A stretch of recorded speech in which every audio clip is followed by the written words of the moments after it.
Good morning YouTube, this is Seb Shah from SNS Lofts. Today we are here at Paul Green's at Willen Hall, Wolverhampton, West Midlands. And Paul's going to take us through his setup today. Right, Paul? So you want to just talk us through? Yeah? I fly Birmingham rollers now. Right. These are some of my flyers. Right, you're going there, yeah. Yeah. And also, you want to mention the importance of what you're carrying in your hand as well, please. Well, this is my mask because I've got a lung disease, so I have to put it on when I come in here. Right. So I'll look a bit funny. No bother, no bother, no bother. Right. Better. Well, as long as we can hear you, mate. Yeah, yeah. Yeah, I use that as well. So these are your... These are Birmingham rollers. Right, okay. Young birds. Yeah. I like the Lofts. Look at the space they've got. I usually keep 20 birds in a box. That's good. That's really good. That's really good. Some more here. Mm-hmm. But excuse the mess, I haven't swept up this morning. No, they're molting. So you got another about 5 to 6 weeks of this. Yeah, yeah. Yeah. Couple of droppers in the bottom. Yeah. There we go. That's the droppers there. Brilliant, brilliant, brilliant. Oh, look at it. This is Pigeon Haven, isn't it? Just more kit boxes. More kit boxes. They're empty. They're empty. Now you would love. I would love this sort of a room and do what I like. I'll probably sleep in here. Honestly. There's a few stock ends in here. Right. Rollers and tipplers. Yeah. So you can just get 4 tipplers are all on the back there. Yeah. This is what we're interested in. Yeah. Yes, definitely. I should have take the rollers out by right and you could film them a bit better. Yeah. So now as we go along, so is that how you got them? Just mixed up with the rollers now? I've got them mixed, yeah. Right. Because I mean, keeping them separate, it's extra these chore. are my cocks, stock cocks. Right. And stock ends, so I'm pulling them out. No, that's fine. That's fine. Feathers everywhere. And what's the oldest bird you got here then? The oldest bird? Yeah. 2011. This cock here on the bottom.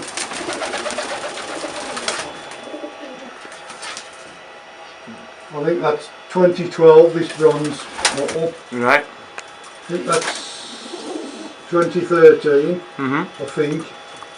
Black mottle up there. Print there, light print. Yeah. That's this year's. Bred here? Yeah. This one here is 2 years old. Blue. Grizzle. Black mottle, the red mottle at the top is 2 years old. Right. So it's just fairly a new new stock. These are me. I've only got 8 cocks. I don't keep many. Right. There's 8 cocks in here. Right. Got a few more ends this year. Right. I mean, I can put them all in the ivory if you want to film them in the ivory. Yeah, no, we can do that. It's more to do with your setup, to be honest with you. Right. Right, so it's more like, what you... So what I want people to see is that, I mean, this is, to me, that's Pigeon Haven. This is Pigeon Haven, so... Well, I've altered this since I stopped flying tipplers. Right. This section here, there wasn't a front on here. Right. It was like all across there and across there. Uh-huh. L-shaped, all the individual boxes. Right. With the droppers underneath in sliders. Right. So it was mainly like that. Right. But now I've turned it into a stock pen because I don't fly the tipplers very often. Right. Now. But obviously, just like Tommy does, Tommy Dilks. Yeah. You just kept the birds you have. Yeah. Yeah, definitely. And that's the only 4 hens you've got. And that's... No, I've got some more in that ivory. Right, let's go and have a look at that then. I'll space them out a bit, give them a bit more room. So. Oh, you've got enough. Yeah, you've got enough. I'm surprised you're not living. This is, just have a look at this, guys. Look, that's a corridor and a half, right? I would give none of my arms, but this is just exactly what the doctor ordered. To be honest with you, it is, sir. I built this shed in 1986. Really? Yeah. Right. Okay. So you built it yourself? Yeah. Right. And you've got the... So is that... Obviously it's raised, I can see that, it's raised. Yeah. But the garden slopes up so it gets... Yeah. Brilliant. So let's look at this. This is just absolutely awesome. Absolutely awesome. This is the ivory for them cocks to come into. Right, What I tend to do, I have the cocks in one day, Yeah, the hens in the next day. right, They settle down a bit. right. Is this a new edition then? Pardon? Is this the new edition? No, I've had this good many years now. Right. There's nothing in there, just spare boxes. Yeah. Look at that. Beautiful. Beautiful. Beautiful. Tippler hens in here. Yeah. You wanna? Yeah. That'll You wanna have have a a minute. Yeah. There's also a few rollers in there as Yeah. well. And a fantail. And the fantail. Yeah. I think there's about 5 or 6 hens in there. You know, the space itself, I mean, I'm not going to ask you how many boxes you've got of breeding boxes, because it's just, this is where you breed them all over, don't you? I breed in here, breed in there, Yeah. I breed in that. I've mainly bred the tipplers in that section in that other shed. Right there. And they come into this ivory. Right. But they can't come through here, it's just into there like. Right. And I've got some in here, but there's no tipplers in here. Right, okay. Might as well just, Just rollers already. Right. Brilliant. So, what got you into rollers then? Oh, you always kept rollers before? Well, when I moved in this house, Yeah. I had the rollers because at one time there used to be a club where Tommy Dilks and Jim lives. Right. The flew rollers. Right. So everybody seemed to have the tipplers, then have a few rollers in the winter, like just something to do. Right. I've just kept them there, and I've done well with them. I've won the All England, I've won the Midland, I've won the National. Excellent. I've won most things with them. Right. So, in terms of the tipplers then, you know, when did you start flying tipplers? Oh, a few years ago, the peregrine wiped me out. Ah, right, okay, the same common problem. I mean, here, I fly rollers, they've only got to fly 20 minutes. And the peregrine murders me. Really? I mean, yesterday, I had some up yesterday, I was rolling away and 8 minutes peregrine was in them, chased them everywhere, pushed them up in the top, I had them come back in 1s and 2s after 3.5 hours. So, you couldn't fly tipplers. No, at all. Not here. It's impossible. So I'm that's struggling to fly rollers here, to be quite honest. Right, so that's pretty much the reason, which is a common reason across the country. Yeah. That And people are packing up. Yeah, it's getting worse. It is getting worse. Yeah. Well, here I think I'm in the middle of about 4 different pairs. Wow. So there's no escape for you. No escape. No, I'm really sad to see that. Yeah. Really I mean, nice the to see tipplers, that. I'd love to fly tipplers again. Oh yeah. I mean, I've done well with the tipplers. Yeah. Really well, like. Yeah. So I thought I'll go on to the rollers too. I haven't got to fly so long. It's just as bad. Okay. So, all right. Shall we go and have a look at your some diplomas and trophies and whatnot? Yeah. And then we can have a little chit chat as well. Yes. So I can pick your brains for sure. Awesome. Okay. That is awesome. Right. Definitely what I would like to do when I move, hopefully. And this is exactly what I want to do because I've got obviously tipplers, and as well as I don't fly them anymore because the same issue as you have. It's the Pakistani high flies as well. All right. Oh, there's some of the ones I've got. It's three strains in them. Beautiful birds, absolutely beautiful. So I need all this space. Right, so we've got a bit of history here. Few diplomas there. Yeah, few. yeah. Handful. What's the oldest one here then, Paul? You want to take us through these? Diploma, the oldest diploma. Yeah, the oldest diploma. Oh. 1980. 1980. Right. Easter fly.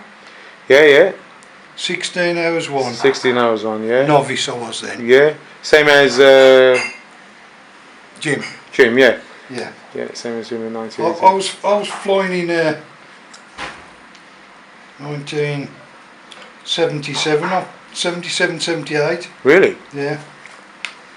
I mean, These are from... Derby Flying Club. Yeah. We used to have an inter-club fly between Right. Derby and Walsall. Uh-huh. And I won this one, not first position. Right. 15.38. Right. Young bird. It's underneath. Another one here.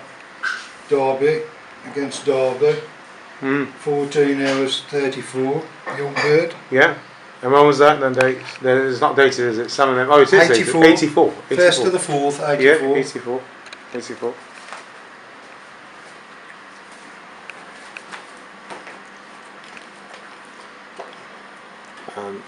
That's again. Yes, National Tippler Union of Great Britain. How old is that? That's 84 as well, isn't it? And that's who's that son? Is it Paul? Yeah, Paul Bowden, Brian yeah. Rose. Yeah. There's one here, Cleveland Tippler Union. Yeah. That's in America. Yeah. Is that when you? Well, I mean, there was one in Germany as well. Like Jim, showed me a couple of diplomas. Yeah. And they were in Germany.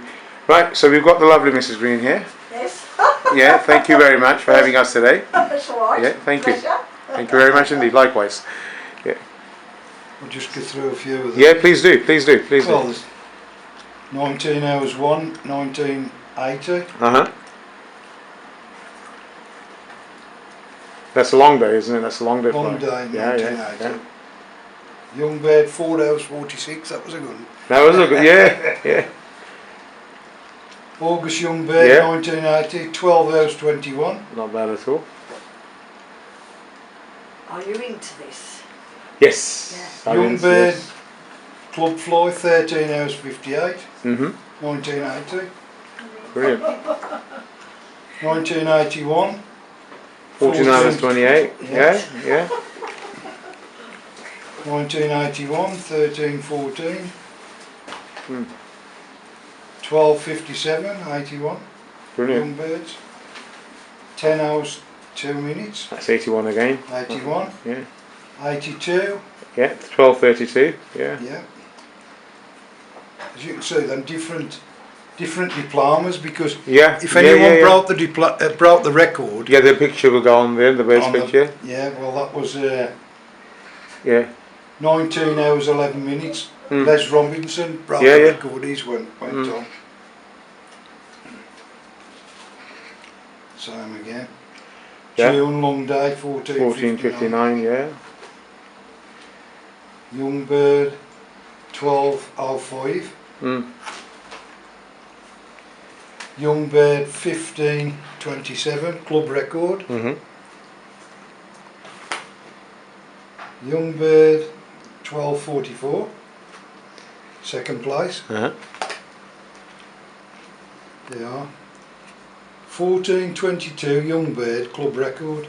So on every fly we had, there'd be a club record. No, brilliant. 12 hours 51, first prize. Young bird. 12 hours 15, young bird. That was 82. 83, 83, 11, yeah. 12. 15.5, 83. Could you also read out there who actually signed it and whatnot? Who? The secretary then was Johnny Kimbottom Yeah. Right. Okay. in 83. Now again. Yeah. 10 hours 20. Young birds. 10 hours 20. Yeah. That's 83 as well. Yeah. 19 hours 1906. Yeah. That's 83. June 83. 83. Yeah. 8 hours 38. That was a bad one. Yeah. Well, the previous standard. Yes. 12 hours 12:49. 49. 83. 12 hours 49. 83. So 83 seems to be a year that you've been very busy, indeed. Yeah. Well, obviously, like many other years, but it's been a very productive year. 1441. Yeah, 18. So I think you probably that's all you did then on in that particular year. You just spent all your time with the birds. I did most years. Yeah. You had to. Yeah, obviously. Yeah. 11 hours 29. 83. 10 hours 53. Young birds 83. Yeah. 1980 there. That's 1980, April 1980. 16. 69, yeah. And who signed that? Is that Newton, Mr. Newton? Arthur Newton, yeah. Yeah. NTU, that is. Yeah, that is NTU, yeah. John Cullen. Yeah. Thank you, Mr. Green, thank you for the seat. Another one. This is NTU as well. Yeah. 12/21, 1980. Yeah, that's Cullen and Newton, Newton. yeah. Same again. Same again. 13/58. Yeah. Sorry. 12/57. Mm-hmm. Same again, same two names. Camplin this time. Yeah, it's Mr. Newton and Mr. Camplin. 12/44. Arthur Newton, Yeah. Mickey Camplin. Are you enjoying? And this. Yeah. Nice bloke, Mick. Yeah. He comes here every Thursday. All right, bless him. Yeah. Bless him. 14/22. National. 1906, 1983. Yeah, that's Brian Rose and Brian Cullen. Rose and John Cullen. Yeah. 14/41 Mm-hmm. in 83. 84, 16/03. Paul Bowden. Yep. That's 86. 17 hours. Yeah. That was Youngbird, that was. Vic Lewis. Yeah. Brian Rose and Nick Lewis, yeah. And again. 17:49. Central section. Pilots, Pigeons airlock.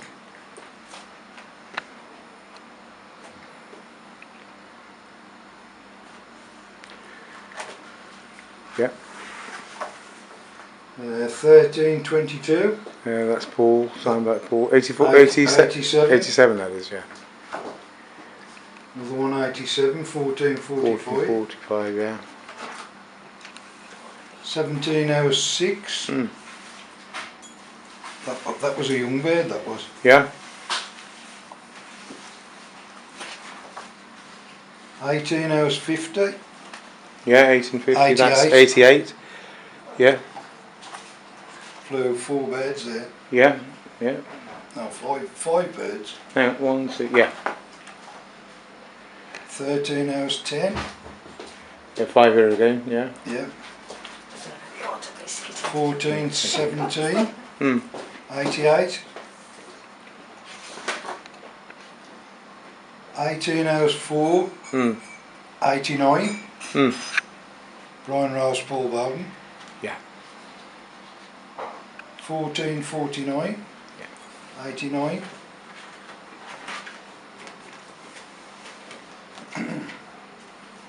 18/28. 1990. Yeah. 14/10. 1990. 12/05. 1990. And And 16. Oh, that's 91. That's 1625. yeah. Yeah. 1991. Who's who signed that then? Eddie Plester. Eddie Plester. And Brian Rose. Brian Rose. We're Right, going to go brilliant. over. To This is the kitchen. right, brilliant. She's just cooking the dinner at the moment. Excellent. Sunday dinner. Excellent. There's some trophies here. Brilliant. NTU trophies and Let's just get closer in there.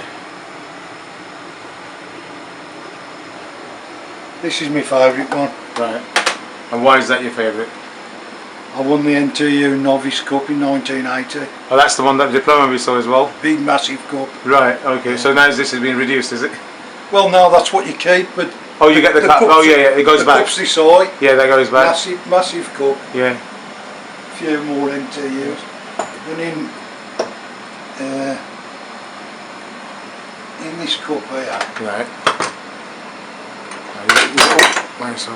You've got your medals there, haven't you? medals. Yeah. There you go. These are what you get when you break a club record. Yeah. Brilliant. I mean, there's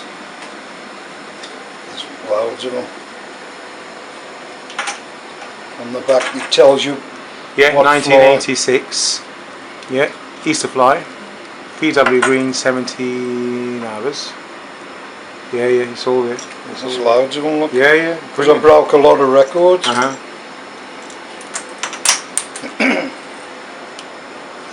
Yeah, that's yeah, PW Green, 1980. I can't pick that up.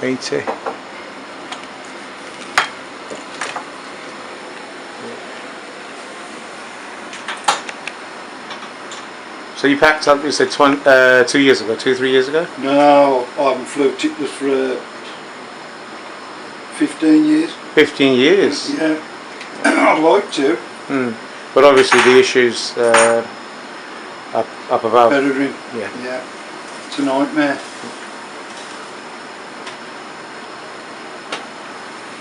There's another one here. What's that? 1981, section winner. Yeah.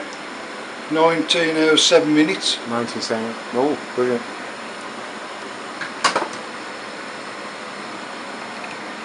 Another one here.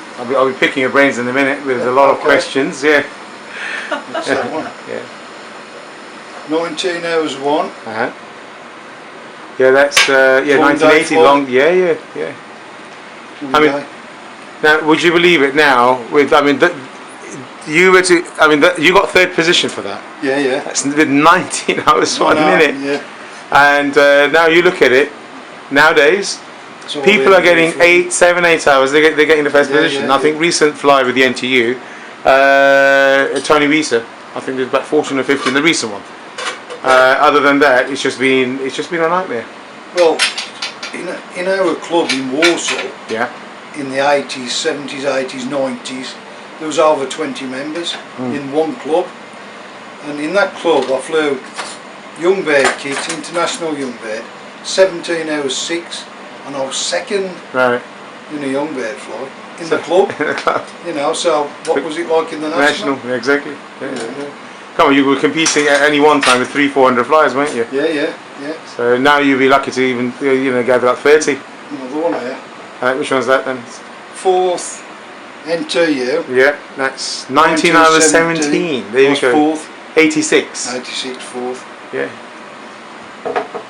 Another one here. Section. Yeah, that's 14 hours 22. That's a young bird. Yeah, that's 1982. Yeah, yeah. Yeah, that's 1982.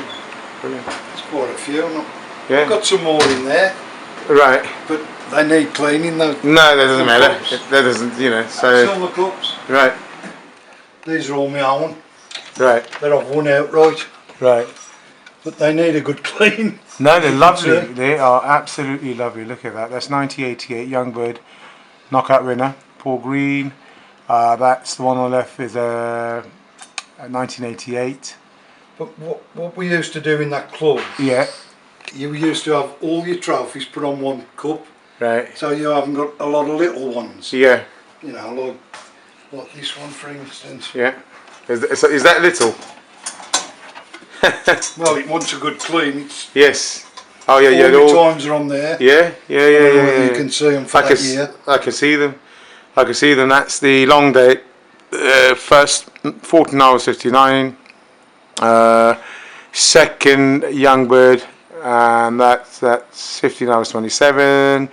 And then you've got first Youngbird, that's 14:22. Then third Youngbird 12:51, and so on and so forth. It's all there. It's all there. It's all there, mate. There's some big ones down there. Yeah. Don't know what this one was. 1986. Yeah. Easter fly. Easter fly, 1917, 7. and the first long day as well, 17:49. Yeah. Yeah. All two club records there. Yeah. Want a good clean though. Yeah. Yeah. Yeah. There you go. What year is that? That is. That's 1983. 83. Yeah. You've got the 19 hours 6 minutes there as well on that. Yeah. Yeah. Brilliant. Yeah, that's some history there. That's some history and achievement, sir. Yeah. Yeah. I'd Brilliant. love to fly Tipplers again, I really would. Right. So, Paul, what do we have here, sir? These are letters that were sent to me dad Yeah. from Lovatt. Oh, brilliant. This is dated. Right. Can't even see I think it'll be at the end, isn't it, when he signs off? That's how. Yep. No. Wilf. Will. Well, wait, that's history, isn't it? That is history. That's my dad, Fred. Fred Green. Freddie Green. Yeah. And you guys were living on Stoke-on-Trent at that time? He was at Stoke-on-Trent. Right. But I've got quite a few. Yeah. Yeah, it would be nice for you to just read a bit out of one of the letters, which you probably find interesting. There's one in here about, look at all the bits of paper he used to use. Yeah. Them, you know, bits of paper. No, I don't know. Right.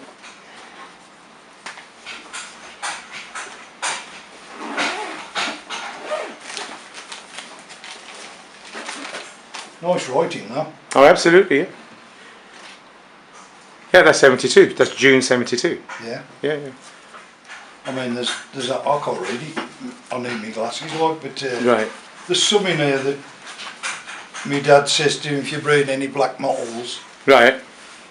he would like them, and he used to send him the black models. Right. And all these pieces of paper.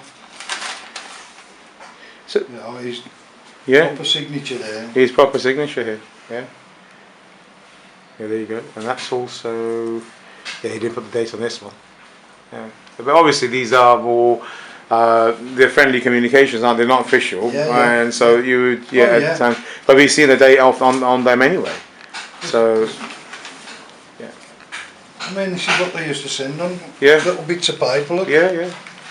Well, that's a text message, isn't it? Yeah. That's what it's, Sort of thing. email, a text message now. Yeah. Yeah, yeah, yeah. No, that's brilliant, buddy. That's I really mean, there was loads of these letters, and I threw them away when my dad died. I just kept a few back. Few. Excellent. You know. Brilliant. Right, thank you very much. That's really, really nice to see. So there you go, folks. That's some history there. Bit of history. Yeah. And I've also got Mm. all the newsletters from the 70s Right. up until when they stopped, the 90s. Right. Right. Got them right. all, every one of them. What we got here, Paul? December Right. 1985. Yeah, these are NTU newsletters, Yes. everyone. So And that's I a go massive back to, collection of these. I don't know when they start. Right.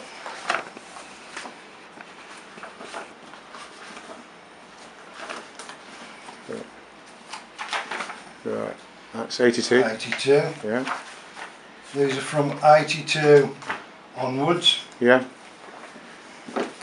We've got earlier than that. Yeah. So I mean, you've kept every letter you received. everyone. Yeah. Yeah, that's 1985. So this folder is 82. So these are 3 years worth of newsletter Yeah. letters in that, and we've got that's going to be Number 10, I don't know what that one is. yeah. I think that's just right. And in here is the results of every flight That's 86. I see 86. So these are later on. later So on. that'll probably be from 85 then.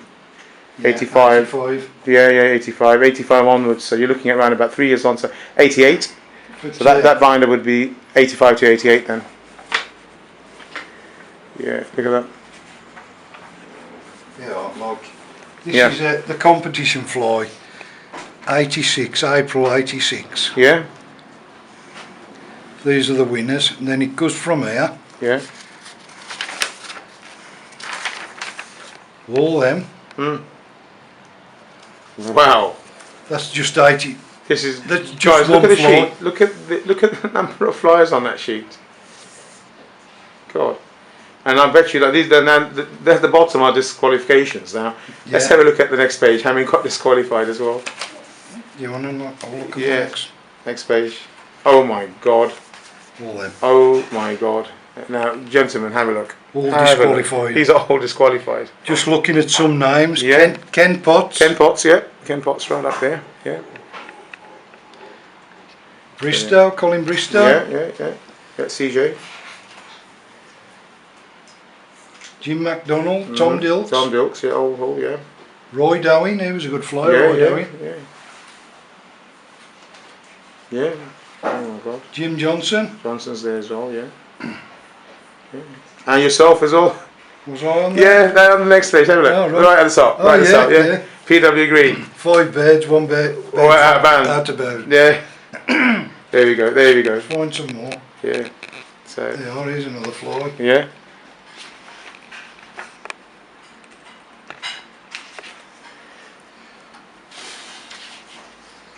Yeah, here's the winners.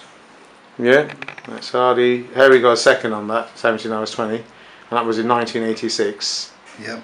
Yeah. And Eddie was the fifth on with 17:12. They were just minutes apart, weren't they? Yeah. Well, that's what it was then. Yeah. Yeah. It was like you were saying the other. Yeah. It was. Yeah. You beat Jim by a minute. By a minute. Yeah.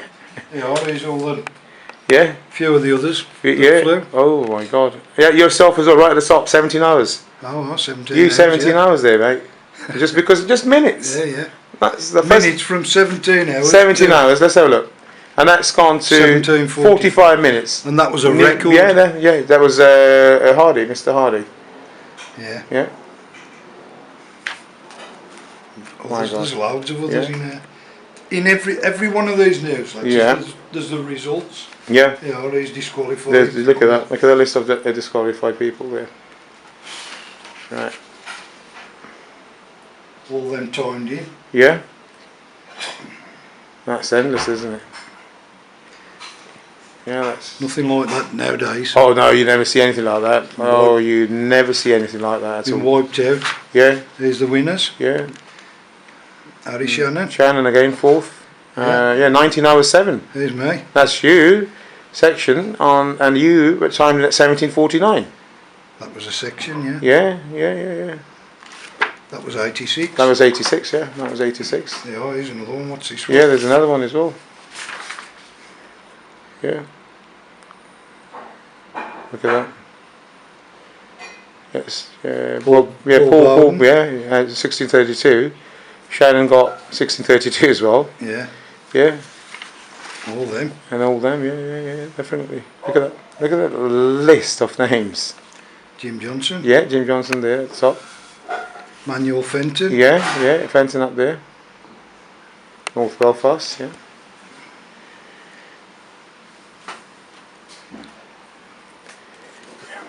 Priceless, isn't it? And all Priceless. these. Yeah, and look at that again, the list. Disqualified, all these. Yeah. Yeah, Tom Dulks again. Tommy, and then George Pilot as well. Tom Yeah, Dukes was alright for getting disqualified. You don't time him very often. No, He's because always he kept flying, isn't it? They He's kept always it getting flying, yeah. Eddie got disqualified that year as well, and so did George Pilot. And I'm just looking for your name in there somewhere. Cresswell as well. Yeah. I used to fly every fly. Yeah. Every fly. Oh, here, I've just seen me somewhere. You are in green. Oh, I can see that in there. No. You're in there somewhere. I'm in there. Got Yeah. a look. Was he in there? No. Oh, brilliant. Another one. Yeah. So every fly that ever flew, I've got the records of all of them. Well, there you go. There you Everything. go. Everything that you can. Yeah. Everything can go. Yeah, Bristol. Section. Yeah. You've got Oh, Dilks. Dukes as well, and you've got George Pilot as well. Yeah. With 19 hours, Manchester. That's 1987. Yeah. Yeah, and Paul Bowden, 1851. Then you got Shannon again, Harry, 19 hours. Tom Dilks timed in 19 hours. Yeah, Excellent. that's probably the highest time he's ever done. Yeah, because I remember him mentioning that he just had to sit all night. Yeah. Landisburg the following morning at 8. Yeah, well, Yeah. let's find some early ones. Right. So any time you want to know anything, Yeah. a certain, I've got them. Brilliant.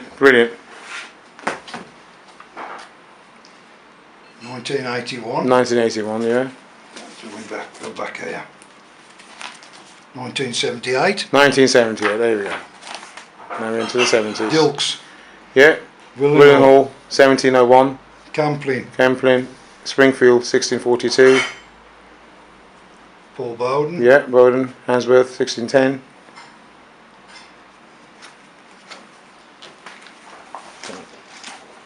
Yeah. 78.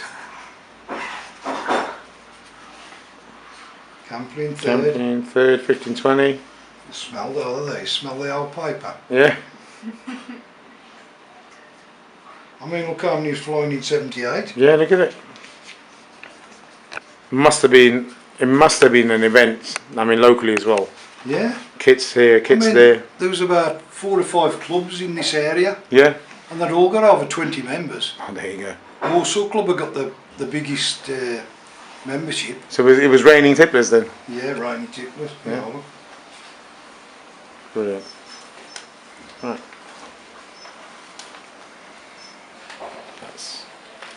Yeah. That'll be cool for us. So Yeah. that's where it starts from. 78. These new Yeah. starters. Excellent. Excellent. Right, brilliant, sir. Thank you very much indeed. I mean, there's one I want to show you. Yeah, go on. If I can find it. I don't know what year it was, but the one year someone put a poster in, the Peregrine Hunters. Right. It was all RAF men with the guns. Right. It was just after the war. Mm. It's in here somewhere. I've been meaning to try and find it.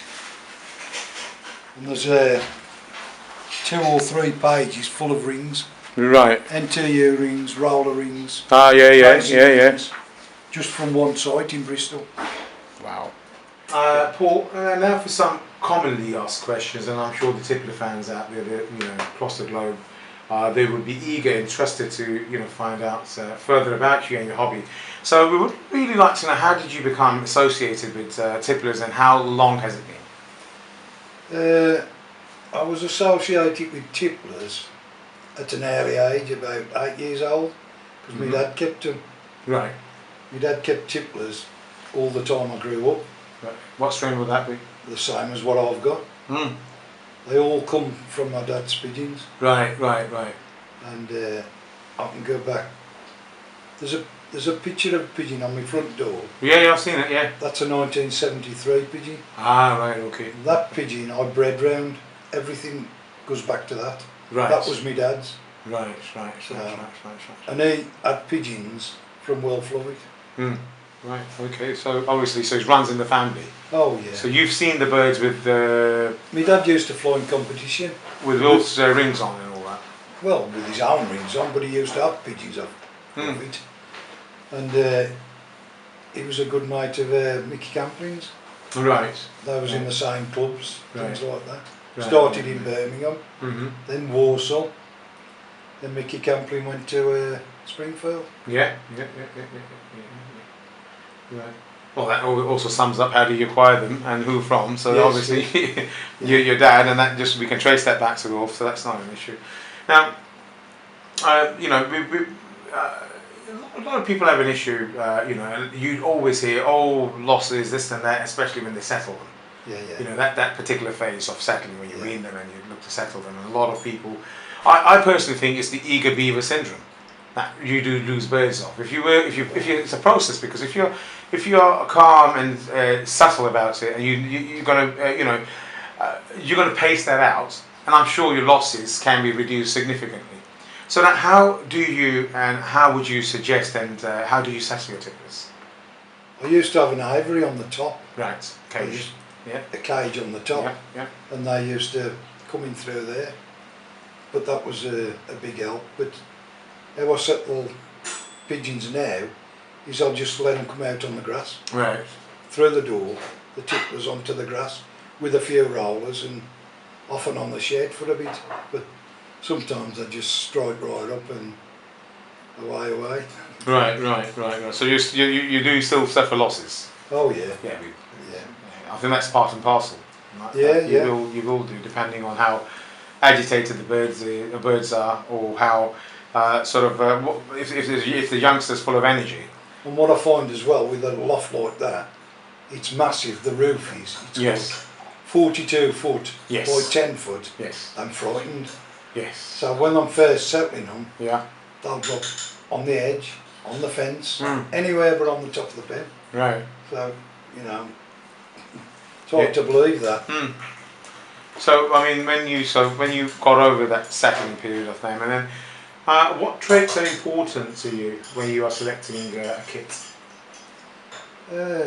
Well, I used to train them 4 to 6 hours every other day Right. on barley, Right. nothing but barley. And well, it's all down to training. Right. So what measures would you be looking at when you're feeding them just on barley? Well, I'd like 4 to 6 hours out of them every Right. other day. Right. So what would be the measure? Half a measure, full measure? What Well, would be? full measure. Right. But in tippler flying, you've got to learn to control your pigeons. Yeah. So when you put them droppers out, Mm. you want them pigeons down. Yeah. Especially if you're flying them in the dark. Mm. I mean, there's a lot of people like their pigeons to fly on and on after they've put the droppers out, but I used to like mine to drop within 5 or 10 minutes. Ideal, yeah. So then you're controlling them pigeons, Mhm. not them controlling you. Mm. That's my opinion. So how would you achieve that? Would you, I mean, would that to do with feeding the just right amount, that feed and... Well, when you just before you're getting them properly Mm. kitting and flying 4 hours, Mhm. you're building them up to that. Yeah. So they've been on like half a measure, you know, 3/4 of a measure, and then you're getting them up. And then every other day you're flying them 4 hours, 4 or 5 hours, Mm-hmm. dropping them. Then a week before the fly, the competition, you start building them up. Mm. Seeds, mainly seeds, build them up, Mm. put them out, and then hopefully they do the business. Right. So, I mean, obviously, so that's selection. So, how would you select that particular bird to say, look, I want this in a kit? Would that be based on what they've done and what not? They select themselves because Yeah. you can fly in them. I mean, all of a sudden you have one bird go missing or something, then after that you can't trust it Mm. because it might have dropped away somewhere. Yeah. So they do sort themselves out. Right. So, when do you actually begin training then? Well, no sooner than babies really. Mm-hmm. But old birds, when you put them away all through the winter, Mm. you start about February, start, you know, having them out, slowly getting them going again, and so on, and do the same again, Right. 4 to 6 hours, once you've got them up to the, you know. So, and what are the indicators, and when would you know that your tippler's actually hitting form? I mean, Just by observing them, right. watching them. Because see, when I fly pigeons, I watch them all the time, Mm. as much as I can, like, Mm. you know, in and out watching them. Mm. Right, brilliant. So you get to know the birds individual, like. You do. I mean, I mean, obviously, you get to know. I mean, the main thing is that I look out for the flight pattern. Yeah. Yeah, and when they're up there, and I'll be then because that will help me kit with compatibility with similarities, Yeah. and that's what I'll be looking at. I mean, I know people just let them go and just go do the chores, and I'm thinking that's useless. That is absolutely useless. That's just like dropping the tippler without a dropper. And you don't know what I'm doing. Exactly. So just as what so it's very important. I personally think that it's because because my birds come from Harry Shannon, Right. very psychic, and so a lot of it is that. I mean, obviously you've known him, and it's a lot of common sense. Because when I spoke to Jim early on, I had Davey Warrener the other day. We did a feature on Davey. So it comes down to common sense. You know, good practice. Good practice is common sense. Yeah. You know, so anyway. Now, I mean, people have preferences. Like I mean, I could say, look, I have preferences: flying hens, or mix, or just cockbird. So why? I mean, what would you rather fly in a competition, and why would you fly it? Well, I used to fly mixed kits because at the end of the season, you've dwindled them down, and you've probably got 2 cocks and 1 hen left. Yeah. Because I mean, you've got to be ruthless with tipplers. If they do anything wrong, if say one of them drops on the roof, you don't fly that again because you can't trust it. Mm. So you need to, you know, breed a few to get the best. But if a pigeon does something wrong in tipplers, you don't trust it again. Right. And you wouldn't even put it back into. No, That's it. It's gone. finished. Because you'd be breeding those bad traits in. Would that be it? It'd probably be all right for breeding, Mm. obviously, but once it's made a mistake, it's no good for flying after. No. I mean, it's like when you fly them in the dark, Mm.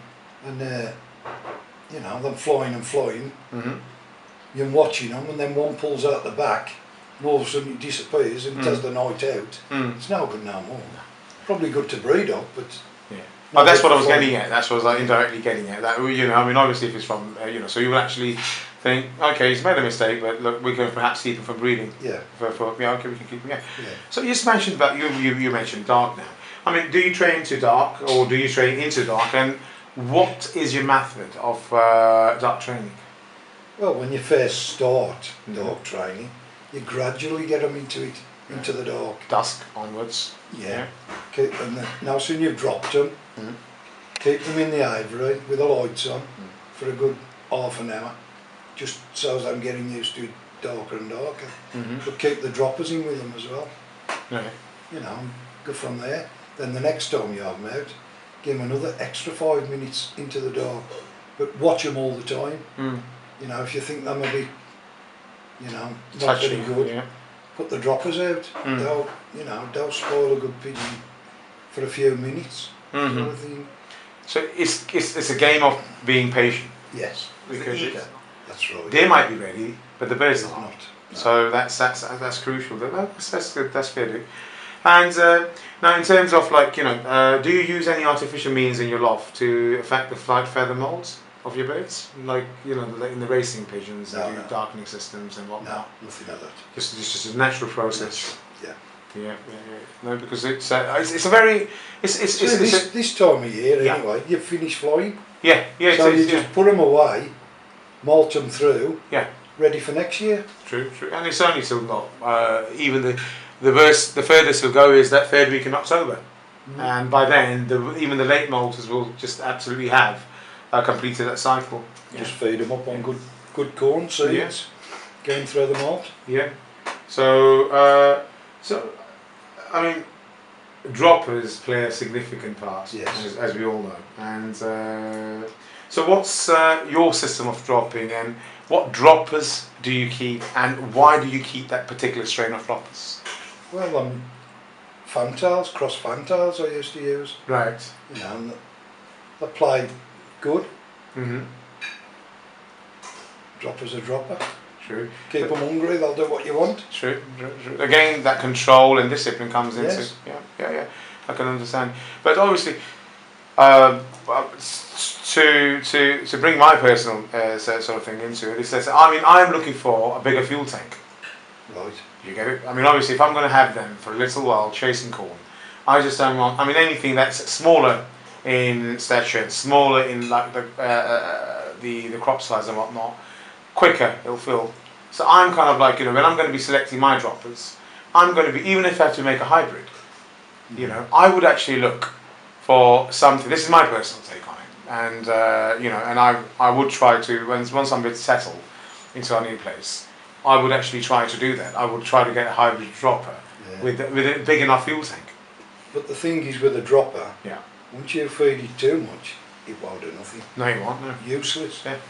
So you've got to keep them hungry all the time. Yeah. So I used to have 2 kits of 6. When you've had the 1 kit of 6 out with the young birds playing about all day, they get full up. Of course they do. Yeah. So come when you've got to fly the night time, you're flying your old birds. Yeah. You need another kit to drop them. Absolutely. So it makes sense to have, It really does. It really does. So lots. yeah. No, it really does, because if we split our kits, why not split our droppers? Because they're going to be fresh droppers for fresh kit. Yeah. Oh, absolutely spot on. No, hats off to you You for want that. them to work. No, hats off. So guys, listen. You've just listened to Paul. Actually, that's really you can't get a bigger point of that. Nobody actually mentions that. So look, if you got kits, so equally do I the droppers to them, because look, for the right reasons. So no, brilliant. Now, in terms of for your flying, I mean, what do you feed your flyers, and you see the crucial part? What determines your selection of grains and seeds you use? Well, you want nice quality barley and wheat and Right. anything else. That Seed. forms the basis of that feed up, does it? Well, mainly canary seed, mixed canary seed. White derry, things like that. Yeah. Bit of maize here and there. Right. Not a lot. Not a lot. Okay. Couple of peas here and there. You know, anything just to pick them up. Maize you mentioned. So what? Any particular maize? The popcorn Oh, yeah, maize, popcorn, or the very small the popcorn. smaller one? Yeah. For some people, A lot of people don't like using it. yeah. I don't personally. I don't use maize. No. I don't use maize at all. But it's you know. But then again, people do some other flyers or fancy do use maple maize. I wouldn't use it on young birds. No, I just would on straight up. old birds. And Yeah. bees. Yeah. Because it's absolutely right there. But you don't give them a lot. No. Yeah, selectively. Isn't it? Selective, yeah. Yeah, very selective. So, okay, and I will pick your brains in terms of, obviously, look, you'll have your system of doing things, and I respect that. I respect that. And Well, like I say, it's been a long time since I've flew the Tipplers. Yeah. And I wouldn't go too much into it because it is a trade secret, to be honest with you. Nah, there's nothing Yeah. secret. Okay. I'll tell you what, whatever you use in the house, that's what you use with your pigeons. Brilliant. Milk. Bit of milk in the water. Yeah. Things, silly things. You're with Glucose. Yeah. Sugar. Bit of sugar. Yeah, pick me up.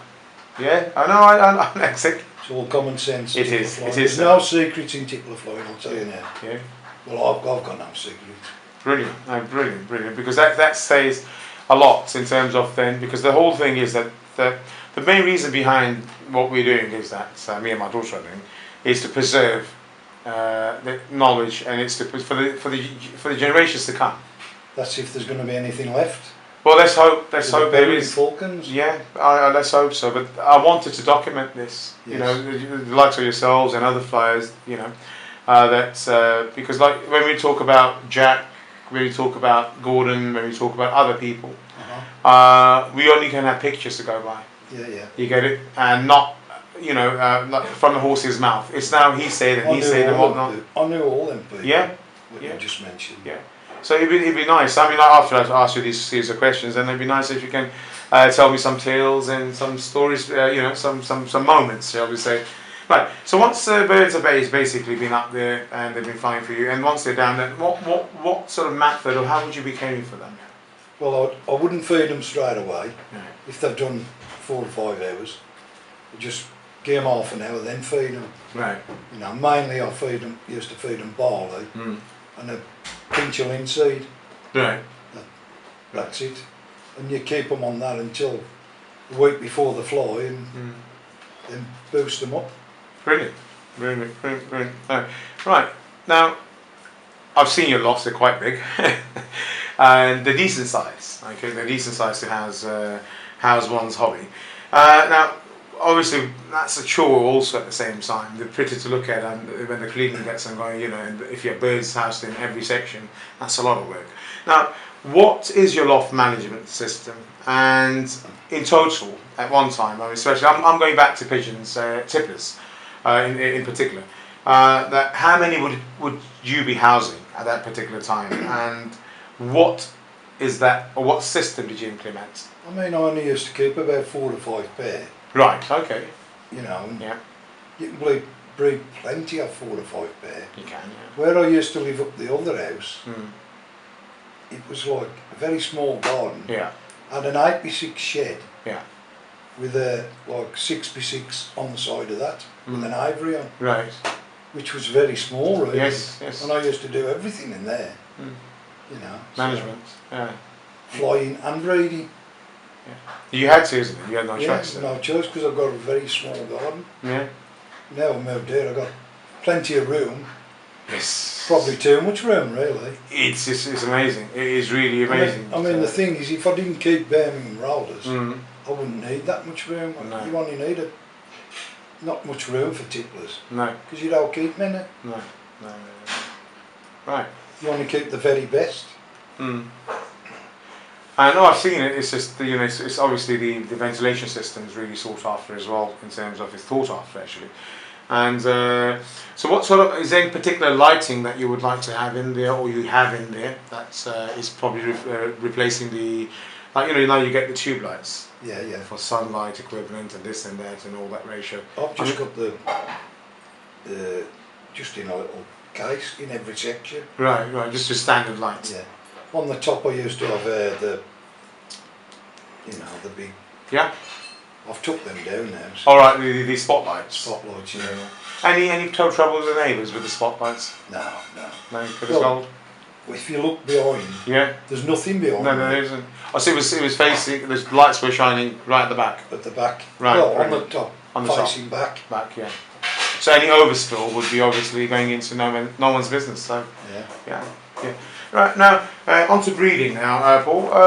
Now, I mean, nice thing you mentioned that you keep. I was going to ask you actually how many pairs do you keep. So you keep 5 pairs, right? Well, I keep 8 pairs now. Now, okay. I've still got 8 pairs. Right. Now, what is your method, or what is the method by which you breed? I mean, family pairings or best to best? Well, it depends really, because I mean, I haven't put nothing into my pigeons for.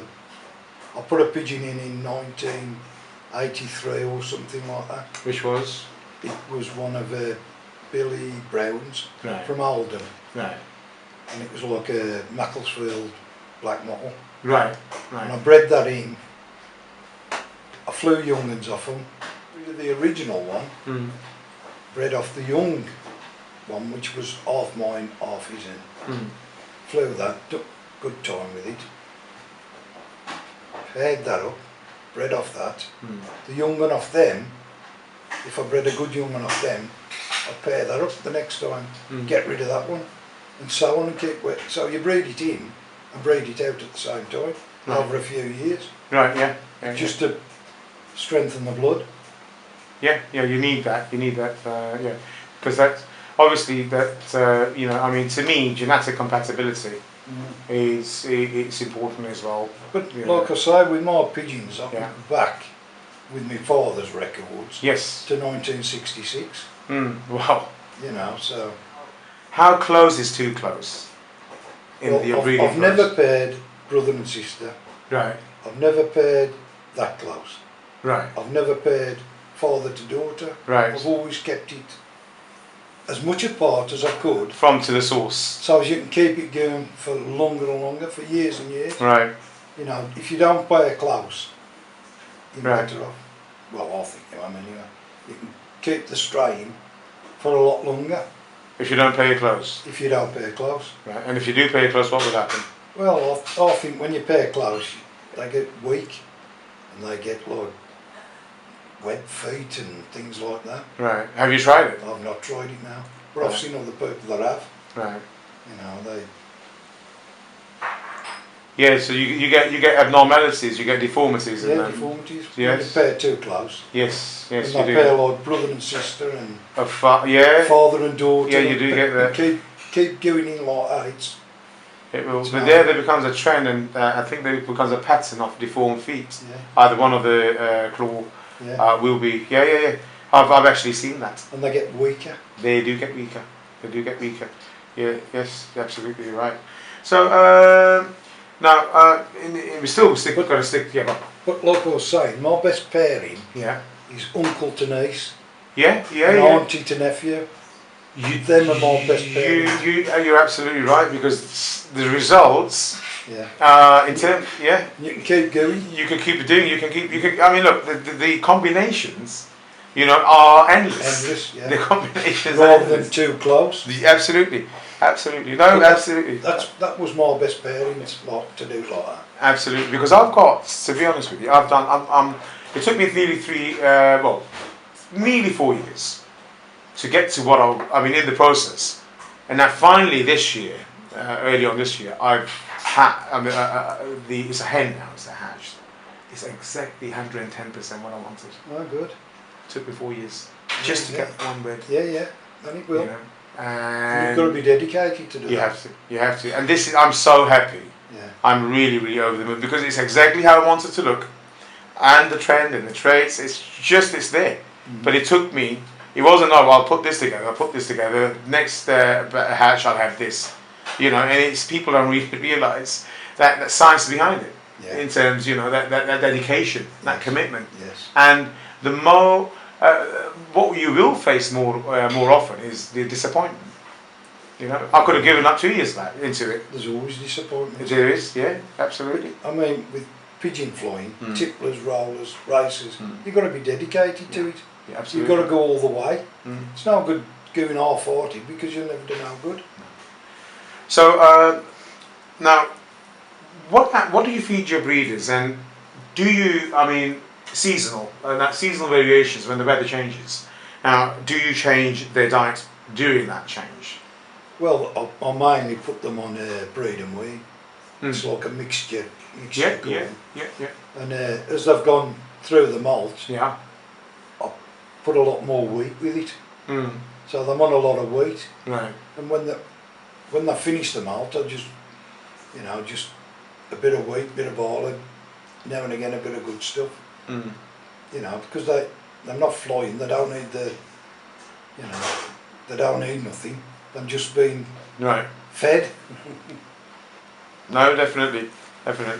So, okay. And do you use any other additives, any sort of enhancement products or anything like that?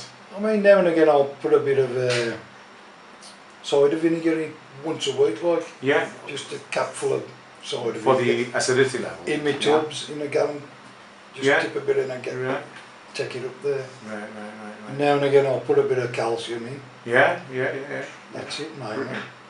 Brilliant. So that's okay. So there's no particular conditioning that you do No. before you breed them and whatnot. No. Right. I worm, coxswain, canker, wormer. Yeah. I'll do that before I pair them up. Right. What worm do you use?